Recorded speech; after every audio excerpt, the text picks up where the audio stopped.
civilian employees of the U.S. Air Force. They're not in the military, yet they take the same oath. They don't wear the uniform, but they stand shoulder to shoulder with those who do. They're patriotic, hard-working Americans. They are the everyday heroes of Air Force civilian service.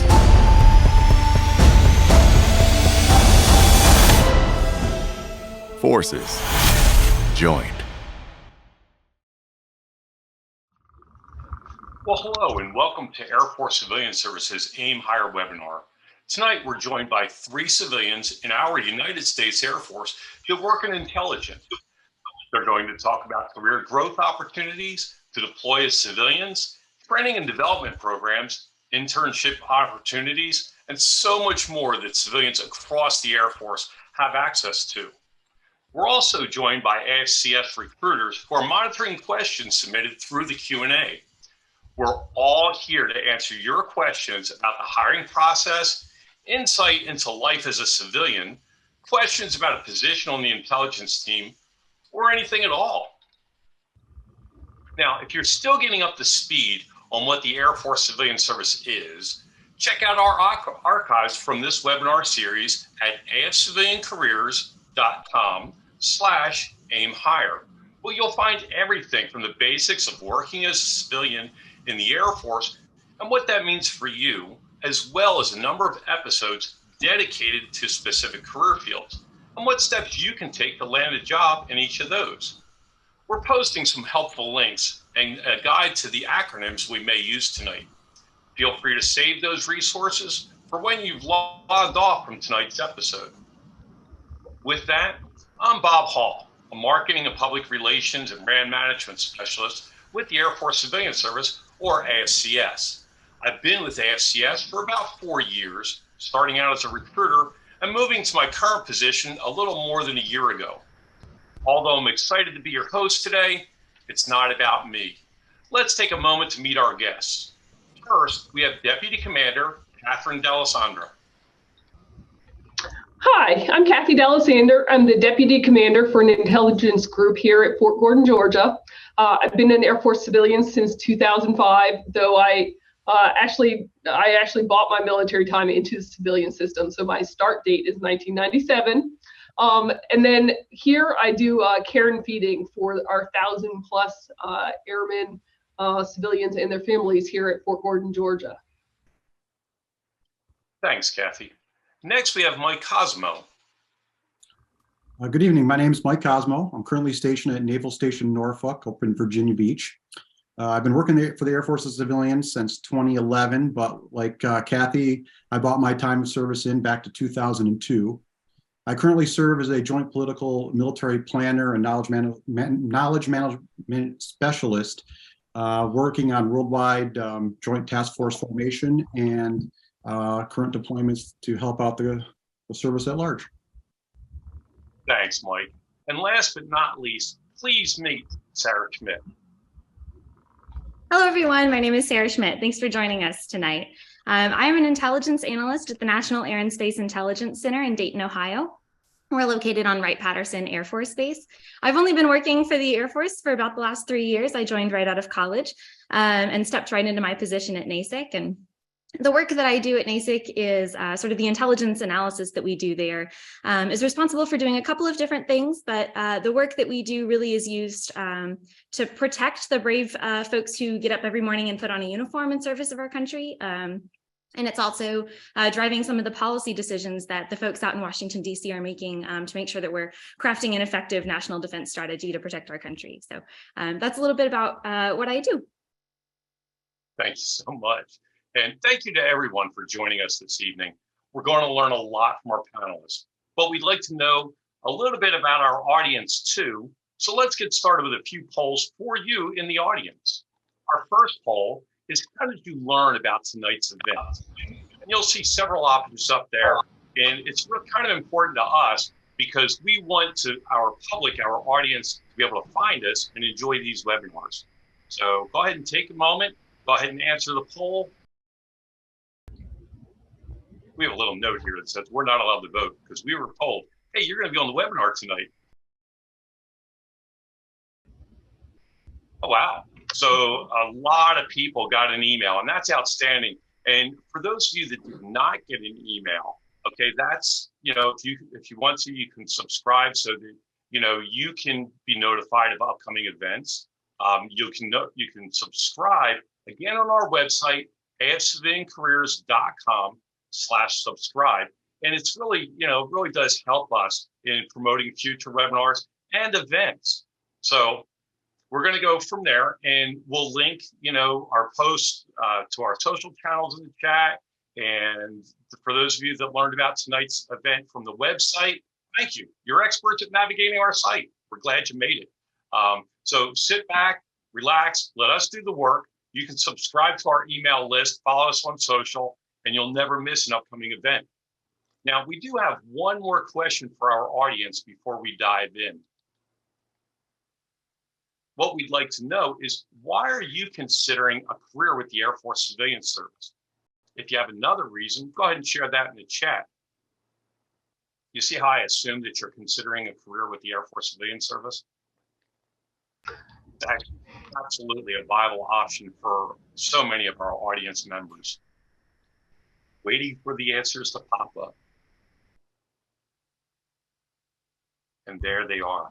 To protect our nation, outstanding. And you're going to find so many things that people within the Air Force Civilian Service put mission before self, mission before money. There's so many things, and I really appreciate you all being here. And we're proud to say that a career with us entails mission, service, tangible benefits like health insurance policies, and big work-life balance is something that we look at as well. But there's so much more. So we've gotten our polls. We know a little bit about our audience. Let's learn a little bit more about our panelists. Kathy, I'm going to start with you. Can you take us back to how you first got started at the Air Force? Sure. I enlisted in the Air Force in 1993 as a mechanic. So the whole flight line experience was attractive to me, in addition to just being part of the Air Force. And I crossed to intelligence in 1997. I went reserves in 2001 and then finally retired in 2019. While I was a reservist, I became a civilian in 2005 in DC as an intel analyst. I feel pride working with our uniformed and civilian members every day. I did contracting for a little while, but I feel like civilian is a little bit more stable than the contracting is, especially after the pandemic came around and I couldn't do obviously the same type of work that I was doing before if I was staying home half the time. Getting that steady paycheck was a big bonus for me. I've also had the opportunity to move around. So as a civilian, I've lived in Washington, D.C., in Germany, Nellis Air Force Base in Nevada, and now Georgia. And then in addition to the Air Force paying for all of these moves, then I've gotten to travel extensively every location I've been at. So it really has been a fantastic career. And then I'm currently about halfway through my 3-year career Broadener program. That's wonderful. And you mentioned Career Broadener. Could you share a little bit more about what that program is about? Sure. So Career Broadening is an Air Force personnel program. It's not specific to Intel. It's actually across many of the career fields. And you take a position for a set amount of time, normally 30 to 36 months, so you can gain experience that you wouldn't normally get. So my background is being an intelligence analyst, and so right now I have a leadership role. I never imagined that I would have the word commander in my name, so it's been pretty cool. And the program is teaching me more strategic look at things. And so as I build my skills as a civilian and advance through the civilian ranks, then this job is helping me then think a little bit more strategically as opposed to tactically.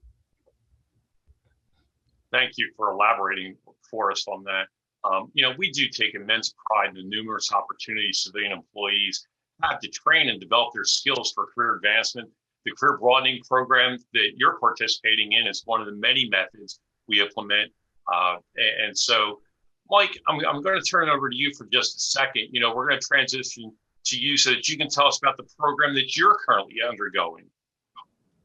Sure. I'm currently involved in what's called the United States Air Force Civilian Senior Leadership Program, or CSLP. So every year, the Air Force initiates what we call a civilian developmental education call, where civilians across every career field can apply to developmental education. You apply through your chain of command, and you get recommendations from your wing commander, your senior executive service, which is our highest level of federal service you can have, and you meet these boards. So you meet your intelligence board, which I did, then you go to an Air Force board, and if you pass that, you're selected for CSLP. And there's 25 positions across the Air Force. They're worldwide. Some of them are deployable positions, which I found out, which I'm currently in now. And these positions are intended to take you out of your career field and throw you into a strategic leadership position where you can grow and learn new skills. After your 3 years are done, you go back to your career field someplace in the Air Force to continue on your career. You do sign a mobility agreement, which means your next location or assignment is based on recommendations from senior leaders, a conversation with you, your mentors, and the Air Force really tries to groom you for the next leadership position down the line. Yeah, and that's outstanding. And with both Kathy and Mike having in previous service, myself, there are just so many opportunities for training and development. But among those is our Palace Acquire program that we offer to recent graduates. Now, Sara, you're a graduate of the PAQ program. We call Palace Acquire the PAQ program. Can you share how you got started with AFCS and fill the audience in on what the PAQ program entails? Sure, Bob. Absolutely. I'm a huge advocate of the Palace Acquire program. I'm extremely grateful for the opportunities it's brought me thus far. So as I mentioned earlier, I've only been working in the Air Force civil service sector for the last 3 years. And I joined, well, a little more than 3 now, but the Palace Acquire program was the most of that 3 years. I joined right out of college with my bachelor's degree, no master's required, and stepped into an analyst role at NASIC. I'm not from Ohio originally, but they moved me up here. That was one of those paid moves that I think Kathy mentioned earlier that are really fantastic. So they moved me up to Ohio. I had the chance to develop some analytic skills.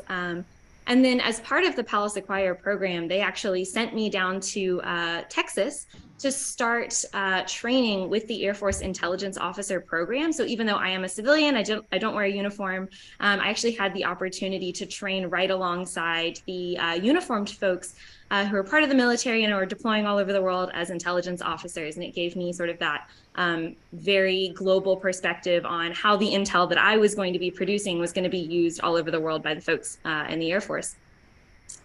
And that was one of the really great things about the Palace Acquire program. It helped me develop really strong analytics skills and provided some briefing experience as well. And then after that, they moved me back to Ohio. I finished out my commitment with the PAQ program and was hired right into the same team that I was already working on, which is where I am now. I'm actually stepping into a leadership role fairly recently. So that was a really fantastic perk. I think Palace Acquire really helps you get your foot in the intelligence community if that's something that you're interested in, because it can be a challenging community to break into. I think the other great thing that Palace Acquire does is one of the really great perks was there is a student loan repayment program associated with the PAQ program. So in exchange for a 3-year commitment, 3 years of my life dedicated to the PAQ program, I also got to receive quite a large sum of money that helped me pay off some of my student loans. So I'm extremely grateful for that as well. Lots of really great opportunities. Yeah, no, that's outstanding. And you talked about the loan repayment and being in the PAQ program. So there's Sara earning a paycheck, full-time paycheck. And they said, oh, by the way, here's some extra to pay off your student loans, which she acquired as an undergrad student. So that's great news. And I'm sure our audience is happy to hear that we do help out with that as one of the benefits that we offer. And we do offer a number of programs for current students and recent grads. You can learn more about those programs and apply by visiting afintern.com. Now, Sara, I'm going to stay with you for just one more moment here. Why should someone consider an internship with the Air Force over another opportunity? That's a good question. There are obviously all kinds of amazing opportunities out there and all kinds of opportunities in the intelligence community beyond just working for the Air Force, right? There's all kinds of fantastic organizations for that all across the country. But I think working for the DoD, working for the Air Force, considering Air Force civilian service, it is really a good idea career-wise because there are fantastic benefits to being a government employee. The work is extremely exciting. I get to see the impact of what I do on an almost daily basis. I never have to wonder why I get up in the morning and go into work. It's always inspiring. I work with absolutely brilliant people all over the world, and I get to see the impact of that all the time. So I think that motivating factor was for me the most important thing. Yeah, no, that's awesome. And thank you, Sara. I do want to point out that Sara joined the Air Force Civilian Service as a recent graduate, going into the PAQ program right out of high school, right out of college. I was going to say high school. That's because she's so young, but right out of college. But she had no military service experience. Mike and Kathy said that they had Air Force experience, but Sara did not. And it is not a requirement for employment with the Air Force Civilian Service. And it's really important that I express that very clearly because we're going to talk with Kathy and Mike about their experience transitioning from active duty to civilian. But again, please know that you do not have to be a veteran to be qualified for these opportunities. So with that, Kathy, you spoke about your experience enlisting, separating, joining back as a reservist, and then separating again for civil service. Can you tell us why you stuck around the Air Force for your career? So first of all, one of the things that you've heard from all three of us is the leadership opportunities. And so in the Air Force, we actually do train people to be leaders. We're not expecting, we're using what capabilities you have and trying to grow them, but we're not expecting you to know everything up front. And so you can actually do an entire career with us. In terms of Air Force versus private sector, so I was actually a contractor for a little while. I feel like as an Air Force civilian, I have a real impact on the defense of our country, and I've been able to work with some amazing people and traveled around the world. The Air Force is like a family if you want it to be like your second family. I worked with Mike in Germany, and then we've remained friends since then. So it really, although it's a big world, you can also make it a smaller world. And it's been great to have people I can talk about work issues or complaining about what happened today at work. And they know what I'm talking about. They're in the same career field, but they're not in my job. And then also having a number of peers that I can bounce ideas off of has been fantastic. The reason I joined in 1993 was really patriotism. I want to be part of something greater than myself. And that really carries through to today as a civilian. Yeah, no, absolutely. And, both Sara and Kathy have just mentioned about the mission. And we saw from the audience poll that mission is a very important part for our audience. It's important as a nation. So I really love hearing that from both of you. But Mike, we're gonna talk to you for just a second here. What was your experience transitioning out of the service and then into civilian service? It's always an experience. I will say, going back to something that Kathy said really quick about the friendships you make. It is a fact that I met Kathy, 12 years ago now over at Ramstein, lived all over the world, and we've still remained friends. And I think the important thing about our service is that every day we're on chat rooms together with the people I've met over the last 21 years I've been serving. And they're still friends to this day, and we pick up where we never left off. So I think that's important to remember.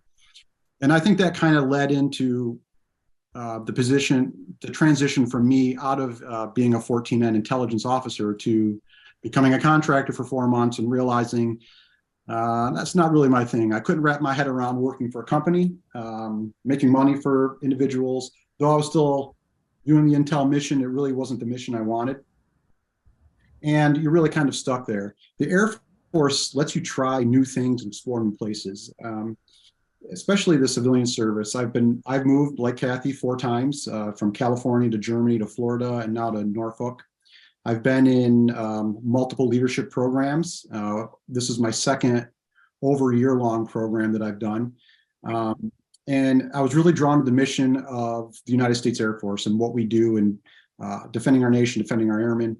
And I think a really important thing is not just the friendships, but Kathy mentioned it, the job stability is fantastic. We get great benefits. We get tuition assistance.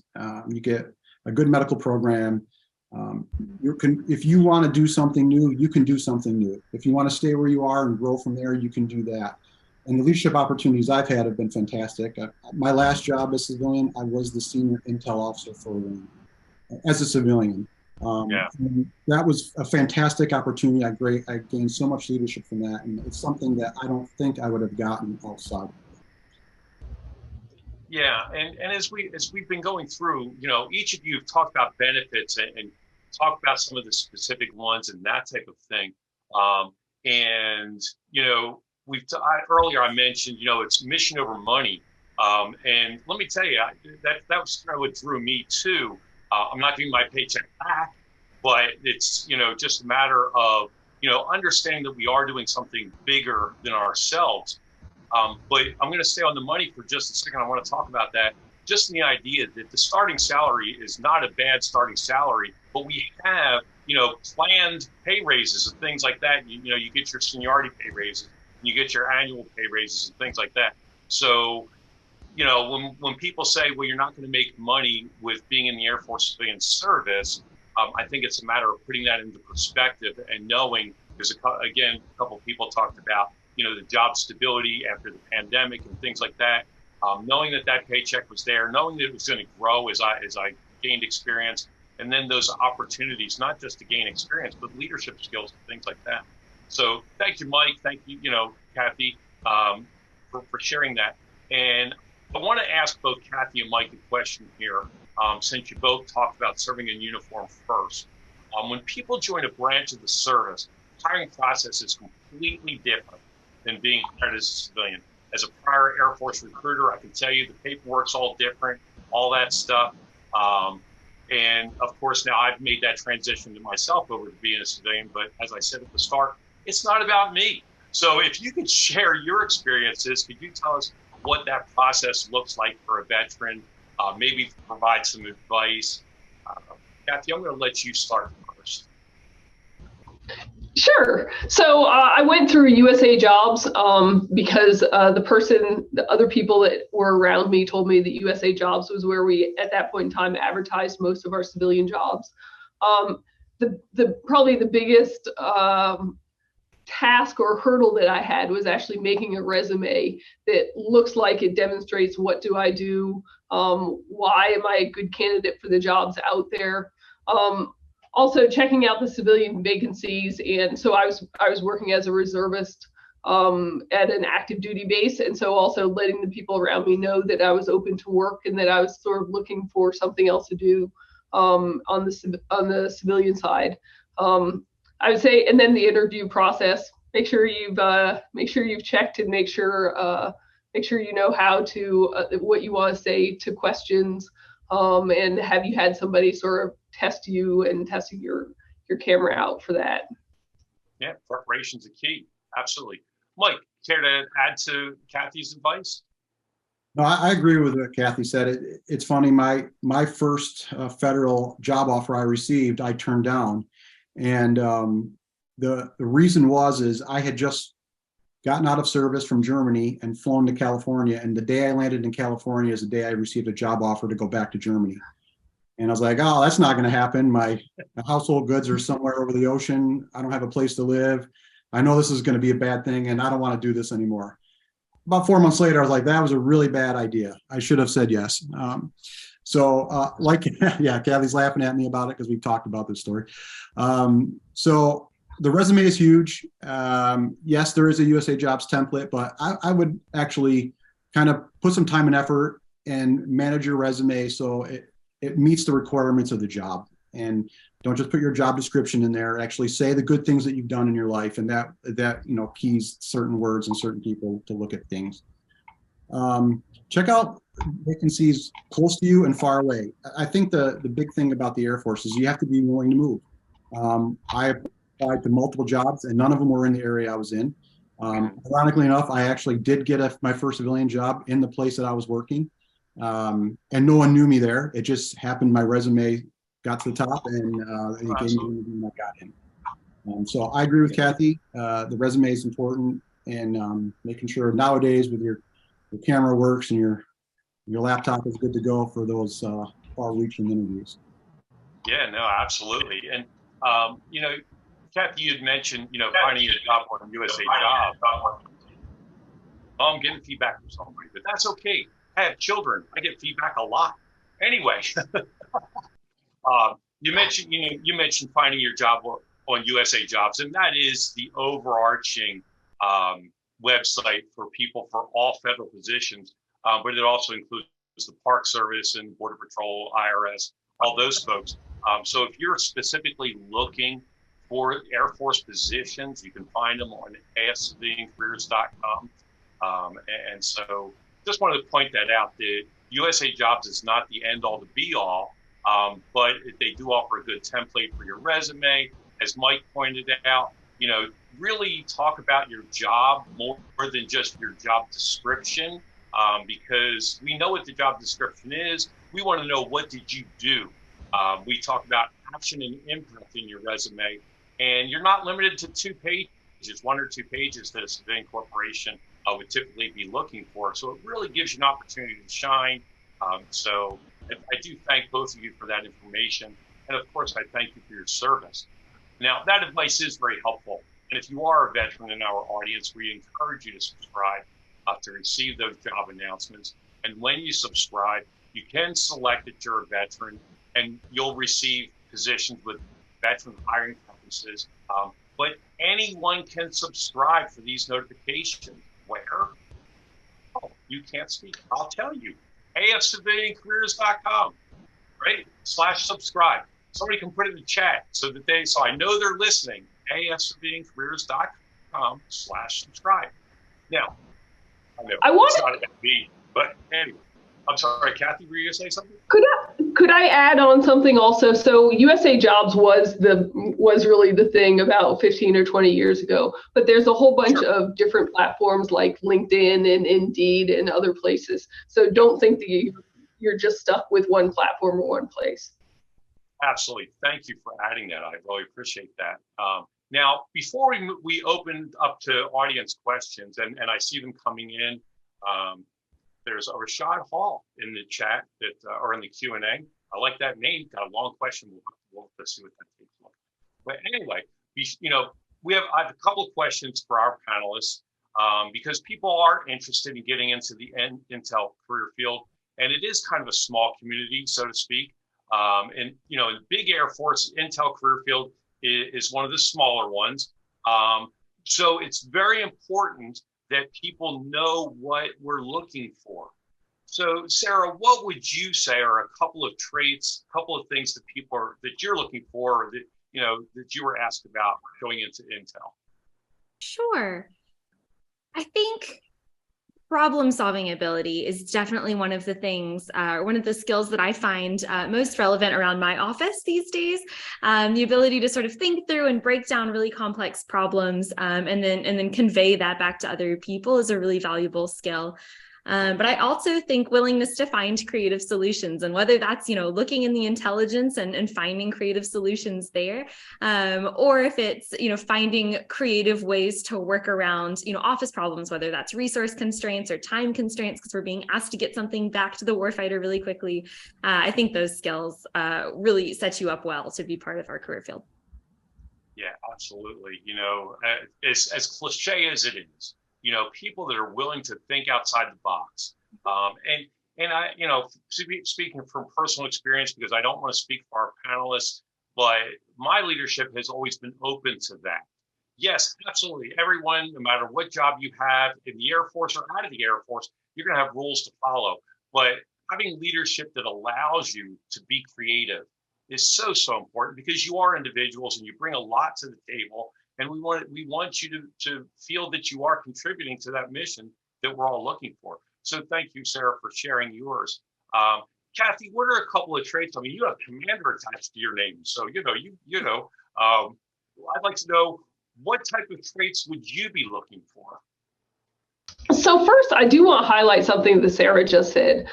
So sometimes we are under the gun or under pressure for things. It's not all the time, but it's just enough that it keeps you on your toes. But for me, attention to detail is huge. So a lot of intelligence analysis is you're taking large amounts of data and trying to figure out patterns, etc. Do you have attention to detail? Do you notice differences among the data? And then also integrity. If you don't have integrity in the intelligence career field, like you're going to be leading somebody astray or potentially leading our guys in harm astray. And so it's important that they have that. Yeah, no, absolutely. Now, Mike, I didn't save you for last because Kathy has commander assigned to her name. Just to fall out this way. So, but I know that you've been doing this for a while, long time, and you have experience, and you have a network of people that you've worked with and you continue to work with, around the world, really. You talk about the chats that you get into and the teams meetings and things like that. But what are, a couple of traits that you would say have been very important in your role and in the career field? I would reiterate what Sara and Kathy said, but if I was to pick two more, I would probably say flexibility is a big one within the Air Force, certainly, and adaptability to a changing mission and to a changing world. You just have to turn on the news every day, and it's something new that we're fighting or we're going against. And I'd love to say the world's a safe place, and then I wouldn't have to have a job. But the fact of the matter is, it's not. And the Air Force is always going to be looking left or right to try to, protect our nation. So I think adapting to that for a lot of people is challenging, but being able to be flexible and adaptable is really huge. Yeah, and it really is. And I think that, the input from all of you kind of tie up what makes just a great employee for the Air Force in general. But understanding that the mission is so important and it is impactful worldwide on a moment's notice. And when we talk about the impact that individuals have, I want to ask one last question before we address the audience questions. And I know that you can't think of like a 24-hour period of, wow, this 24-hour period of my whole life with serving with the Air Force really stood out. Maybe it does, but I'm going to word the question this way, and that is, what has been your most rewarding experience? And Kathy, I'm going to start with you, if you don't mind. So my most rewarding times are really when I've gotten a note or an email from somebody that I worked with or they worked for me where they told me about the difference that I made in their career. None of us are going to be around forever. And so we really need to be growing and training the next generation of analysts, which is why we do things like this webinar, can we get more people into the career field and make sure that we continue to be the greatest nation on earth. So that's great. And, and it is, you talk about getting those emails and stuff like that. Even whether you were a formal mentor or an informal mentor, to see the impact that you have. I talk about it a lot because I talk a lot, but you mentioned, training people that are coming after you, so to speak. And when for the whole time I've been associated with the Air Force, whether in uniform or not, I let people know the Air Force has been around since 1947. It's going to continue to be there long after we're gone. But what Air Force are we leaving? And so each of you are taking advantage of growth opportunities, leadership opportunities, things like that. And that's what's making the Air Force strong right now. But it's giving each of you the opportunity to share with that quote unquote next generation. And Sara is actually part of that next generation, being a PAQ graduate. But, moving forward and being able to do those things, but, when those people reach back out, I think that that's just great, Kathy. Mike, turn it over to you. What would be your most rewarding experience? I had a good one, and then, like always, Kathy beat me to it. So, I can't really throw her under the bus, I guess. But mentoring is a big one. Kathy and I, ironically enough, started a program recently to mentor Air Force civilians in the intelligence career field across the Air Force. And at first, I wasn't sure if that was really going to take on. We did these quarterly seminars. We'd host something for 2 hours, and we'd bring in senior leaders and talk about career progression, blah, blah, blah. And, I was like, well, maybe we're not really reaching anybody. But then Kathy and I and another counterpart of ours, we started getting emails back from people saying, you three are making a difference. You taught me about programs I didn't know about. Senior leaders are writing us saying we're doing a good job. So I think by giving back that way, that was really rewarding, I think, for the three of us that started the program. And I would say, I have a lot of personal experiences over the last 12 years as a civilian that I've been very proud of and done, but that's probably one of the best, because eventually I'm going to hang up the Air Force civilian service uniform, much like my military one, instead go out into the sunset. And I do want the next generation to take up the mantle and continue it on. Yeah, and Mike just talked about some of the formal, things that they put together where people would come together for a couple hours and learn. The Air Force does offer a formal mentor program. You can go online. You can go into some of the websites available for Air Force civilians and register to be a mentor or to be a mentee. So it doesn't always have to be somebody directly in your office. You could reach out. Again, big world, small community, right? So you can find that. And I think those are outstanding programs. So thank you for sharing that. Now, Sarah, I've kind of joked a little bit about you being the next generation and being the recent PAQ, and I slipped up and said high school instead of college. I don't know what I was thinking, but we've talked. We had the opportunity to talk a little bit last night in preparation and that kind of thing. I would really like to hear, what so far in your career has been rewarding for you. Absolutely. Thanks, Bob. And all in good fun. I am not that far out of high school, so I totally understand the jokes there. But no, I loved Mike and Kathy's emphasis on mentorship. I think that has been one of the most impactful parts of my career so far. I think it's the thing that pushed me to stay in Air Force Civil Service after I graduated from the PAQ program. I've been fortunate enough to have some amazing mentors throughout my career, even as short as it's been.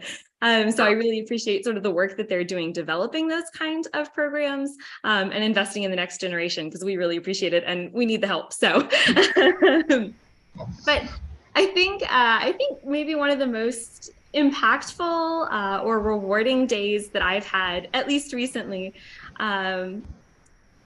Kathy, I think, briefly mentioned earlier that oftentimes we have the chance to travel and to get out of the office and to go see different parts of the Air Force, different things in action. And over the last year, I've had sort of an initiative that I've been working on with a team of crazy smart people here at NASIC who have really pushed a lot of things forward. And we finally had the chance to wrap up this huge project. And then we actually got to take it out to the field and start talking to the people who are actually going to be using the intelligence analysis that we did. And we got to see how it was changing the way that they were thinking about things and how it was going to be implemented in actual, in their day-to-day lives. And I think just getting to see the fruit of that far away from my desk, not through email or through the phone, that was the most rewarding thing I've ever had happen in my career. It was awesome. No, and I'm telling you, to be able to see the work you're doing come to fruition, understanding that, yes, you're helping everyone associated with the Air Force, both in and out of uniform, and saying, we did this. I've spoken to previous maintainers, for example, the folks that are turning the wrench on the plane. And when that plane takes off and they know I had a part in that, Kathy's shaking her head, she knows exactly what I'm talking about, to see that. But to get the opportunity to go and see your program put into place, to be able to talk to the people that are using it, is just, it's irreplaceable, I'm going to say, as an experience. Because so many times, not that I spent a lot of time outside of the Air Force, but while I was not directly associated with the Air Force, I was doing things that I was pushing papers and I was answering phone calls and doing those things. And I never really saw what happened after I hung up the phone or after I pushed that paper. And so for you to be able to say, you know what, I spent some time, we had all these brilliant minds there at Wright-Patterson Air Force Base there in Dayton, Ohio. Had all these great minds come together, put this thing together, and then we went out and we saw it. I mean, I'm jealous, actually. That's just a great experience. So, thank you for, all this information.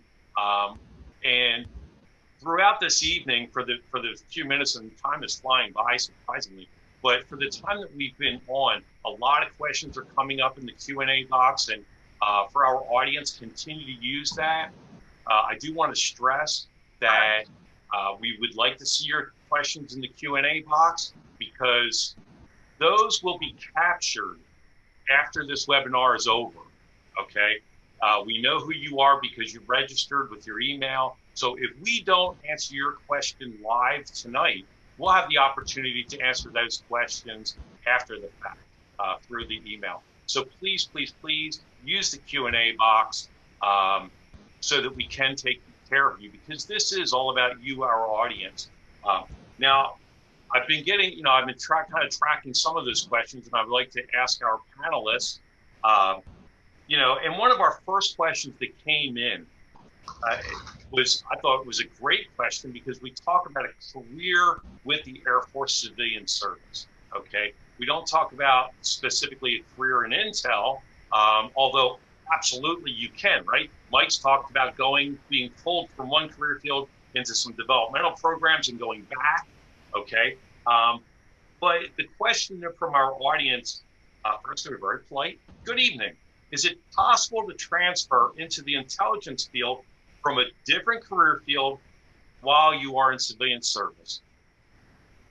If someone would like to field that for us. I can field that one. Yes, you can do that. Someone in my office actually recently did that. And vice versa, you can go the other way into the GG world, the 0132, which is the Intel Career Field Specialty Code, into another GS Title V position. Like technically right now, I'm not an Intel professional. I'm a 0301, which is because of the program I'm in, but I'll go back to Intel after that. So it is possible. Of course, you have to meet the requirements. You have to have the clearance and all that good stuff, but for the most part, we have seen that. I've sat on numerous hiring boards where there have been individuals that have come from a different career field within the Air Force itself and transferred into intelligence. So I would think the answer to that is yes. Kathy, would you agree with that? Yeah, I do agree with that. Some of it's going to be also what were you doing beforehand, and so the intelligence spans a very broad swath of what we do. And so if you were financial management, there are things that we're doing on the intelligence side that have to do with financial management. And so a lot of jobs, it really comes down to like, how well qualified are you compared to all the other people that apply? Not, are you the perfect candidate for a job? Because I really don't see that many perfect candidates for most of the jobs I've done. So I would say give it a shot. Yeah. Kathy, Sarah, I was going to say, I see your head nodding. You're in agreement. Please feel free to add. Yeah, absolutely. So I don't necessarily have some of the management or career experience that these two have. But one of the best pieces of advice that I got when I joined the Air Force is I was a little bit nervous about how great the learning curve was going to be, right? Fresh out of college, just with a little bachelor's degree. And one of the great pieces of advice that I got is that you can't go to college to be an Intel analyst. Because there's so much that you have to learn after you get in the door about the ways that we do research and the way that we present that kind of intelligence. It's an entirely different world. And so there's a really big learning curve for everyone, and that applies no matter where you are in your career. So I would say dive right in and be open to the possibilities. Yeah, no, absolutely. And that's, those are such great, inputs from our panelists to our audience. And what I have found, and I'm hearing it, so to speak, is that if you can get into the Air Force civilian service, or when you get into the Air Force civilian service, don't think that that's the stopping point. Like Kathy said, if you go in and your background is in finance, and you later go, man, you know what? I watched that webinar, and those were such great panelists. They really knew what they were talking about. They've really kind of set a spark in here. I want to move into Intel. then take a look at what you've learned in the finance world. And Sara talked about that learning curve. The reality of it is that no matter what job you go into, there's going to be something that you didn't know.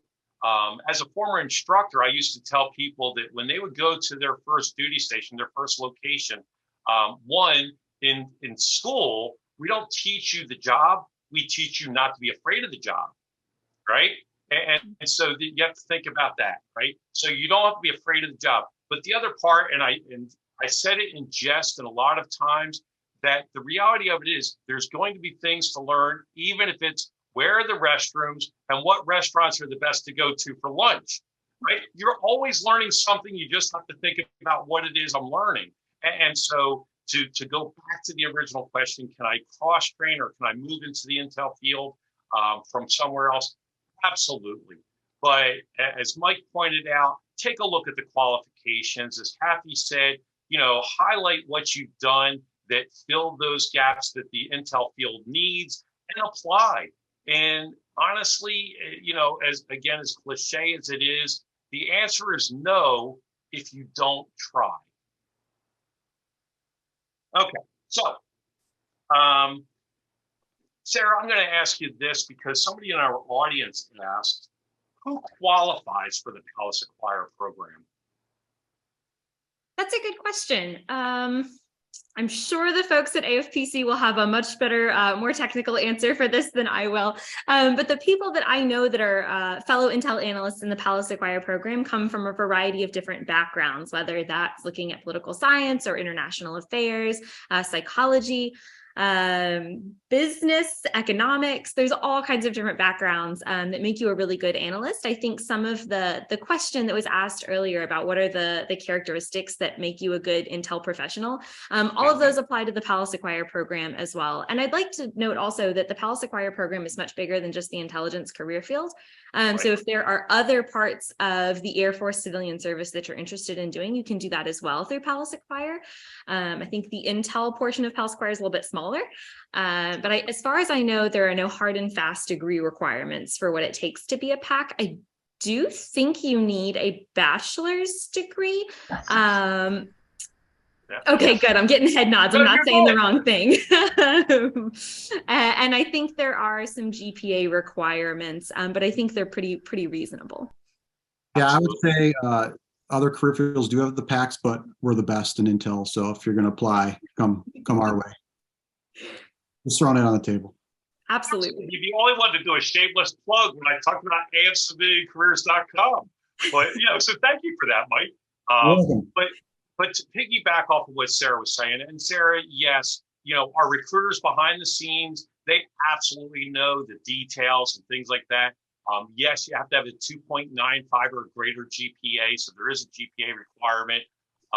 But it's always nice to hear it from somebody that lived it. Because when we put something in writing that says you need to have a bachelor's degree, you can apply for the PAQ program if you're working on your master's.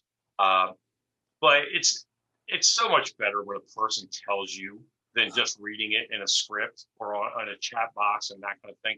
And I was sure that you were like, okay, I did this. What did I do? Who did I meet? But also, I know that our PAQ program has training requirements and things like that. So our interns spend a lot of time talking with other interns. And so you do learn a lot about different people's backgrounds and things like that. Not to say that there's a direct pipeline for Intel that said, and Sara pointed that out, that you have to have just this one degree to qualify for Intel. She pointed out that it's all a variety of degrees. And so if you're interested, as Mike said, I'll piggyback what Mike said there, is go ahead, apply for the best one. Apply for the Intel PAQ program. You never know, you might luck up. As they say, you shoot for the stars, you may land on the moon. You might get selected for in a PAQ program in a different career field, but shoot for the best. And right now we're talking to some of the brightest people that we have in Air Force civilian service. I know that because they told me. No, I know that. I know that because I know what it takes to qualify. So that's all great. Now, it says I have a question here that asks, how does the Air Force Civilian Service support currently serving intelligence analysts in the National Guard, or is there a preference for vets? You want me to take that, Mike? Yeah, go ahead. So one, there is the USARA Act, and so if somebody is a reservist or a guardsman, their jobs are protected. If you're a civilian and you get recalled back to active duty, obviously the Air Force is not going to terminate your job while you're gone, and that's a legal thing that we go through. There is veterans preference also for jobs. Although I want to say that veterans preference is not, do we have to hire a vet, even if that vet is not well qualified by all the other people that we have. But for the jobs that I've been in, if I hired somebody that was not a vet, I had to explain why this person was better qualified than all of the other vets that I did consider. So there is a veteran's preference, but it won't magically get you the next job. Exactly. And one thing that I wanted to point out, because the question was about the Guard, and Kathy was Air Force Reserve, that you can be a full-time Air Force Civilian Service employee, in this case working in the intel field, and still be a member of one of our reserve components, whether it be the Air Force Reserve or Air National Guard. And there's special leave codes and things like that you would put in so that you continue to draw your paycheck. It doesn't count against you while you're serving in uniform if you are in one of those reserve components, although you are a full-time civilian employee. So I just wanted to point that out too, and I thought that tied in well with this question. Real quick, Bob, So yeah, you get 120 hours per fiscal year to go do Guard or Reserve duty, which basically gives you 3 weeks. And so that's how I was able to stay both a civilian and a reservist from 2005 to 2019. So it really is a good program. Absolutely. See, I should have just said, Kathy, I know you know this better, instead of letting me just do my little spiel, because you lived it. And just like I said, with Sara, if you've lived it, it's better to hear from the person that's lived it. I have the stock answer that, I learned, doing my job, but you lived it. So that experience and knowing that it's 120 hours, that's just great. Because again, I'm going to go all the way back to the poll where people talked about mission was so important. And to say, well, do I have to decide one way or the other? No, you don't. You can actually do both. So I think that's just great. Now, Mike, you talked about moving about, I know that both Mike and Kathy have talked about moving around, but I want to pose this to Mike because the question says, regarding duty locations in the Air Force Civilian Service, how much say do employees have in duty locations? And is it possible to stay stateside your entire career? I would say you have all the say in moving. The reason that I moved and Kathy moved is because we chose to move, with the exception of living overseas. Here, CONUS based in the United States, though, if I got a job close to me here at Langley Air Force Base as a GG employee, I could stay there for the rest of my career. There is nothing saying I have to move. Most of us move because we want to move. We want new experiences. We want to be promoted. But what I will say is if you go overseas, let's say for Europe, for example, to Ramstein, where Kathy and I met, we were both there on a 3-year tour. You usually get an option for an extension to 5 years, and this is called the 5-year rule. And at that point in time, you usually have to rotate back to the United States. Now, we used to have what's called return rights to your job that you left. We've kind of moved away from that, so you can kind of get a new perspective there in the Air Force. So the Air Force is not going to just throw you to the street. We're going to find you a job. I found my own job. Kathy found her own job. So that's possible to do, but you can't stay in Europe forever. People, believe me, try, because it's a fantastic opportunity. And like Kathy said, we got to see the world. My wife and I went all over Europe. It was great. But you can, in the United States, find a job, stay there for your entire career, and be happy. Yeah, absolutely. And you talked about some of those moves. I'm sorry, and Sara, just give me 1 second, because Mike, you talked about some of those moves to take promotions. I just wanted to point out that you can be promoted and stay in one location. You don't have to move to be promoted. Just want, because some people, I've had that question in the past, and I just wanted to clarify a little bit. Sara, clearly you wanted to add. Of course. I wanted to just footstomp something that Mike said a little earlier, which is that some positions do require mobility agreements, and Palace Acquire is one of those. So we are required to sign a mobility agreement when we accept the formal job offer to join the PAQ program. And that mostly means that at some point in time, they're going to send us down to Texas for Intel school training. But again, not every position is like that. There are some though. So do read the fine print. No, absolutely. And I think that's a great point, Sara, because Mike did mention that earlier in the webinar about signing a mobility agreement. And not every position requires that. Our PAQ positions do. But it's really great in the idea that we can continue to serve the mission, and we have such control over our own careers. And with the networking, and I don't mean the good old boy system that us old dinosaurs talk about, but the system of knowing, where jobs are and what's required and who's moving to where. And hey, I really loved what Mike did in Charleston. So, when he moves on, I want to get that job. Mike, what did it take, and getting that going on, because like Mike said, especially if you're returning from overseas, we still have the rights, the return rights. So if people do decide to go overseas, they will have a job coming back at the same pay grade. So it's not like, oh yeah, well you left us, so you're being demoted. No, not at all. Most people actually, when they return at a higher pay grade because they have a greater experience now. They have more background. They have greater leadership skills and a broader scope, which Kathy's talked about. Being able to think more strategically. Because overseas assignments allow us to do that. So there's just so many wonderful things that are associated with your control of your career. Now, we, kind of along that same line, we had another question. And Sara, I want to ask you this because you talked about the fact that you're not from Ohio, but the Air Force said, hey, NASIC is like the hot spot for Intel, and we need you there. Okay, so here's the question. It says, how are PCS, permanent change of station, and TDY, which is temporary duty, expenses covered? Is it solely the responsibility of the employee or the mobility agreement, or does the Air Force Civilian Service cover a portion of that? Oh, that's an interesting question. So no, for the most part, every time that I have moved for the Air Force, whether that was up to Ohio or down to Texas and back, or been on TDY, the government has taken care of the vast majority of that. I will say it's not always without its challenges. Of course, you're packing up everything you own and moving somewhere else, and that is always kind of a messy process. But the Air Force does a really good job of telling you sort of what you need to have lined up to be able to make that happen.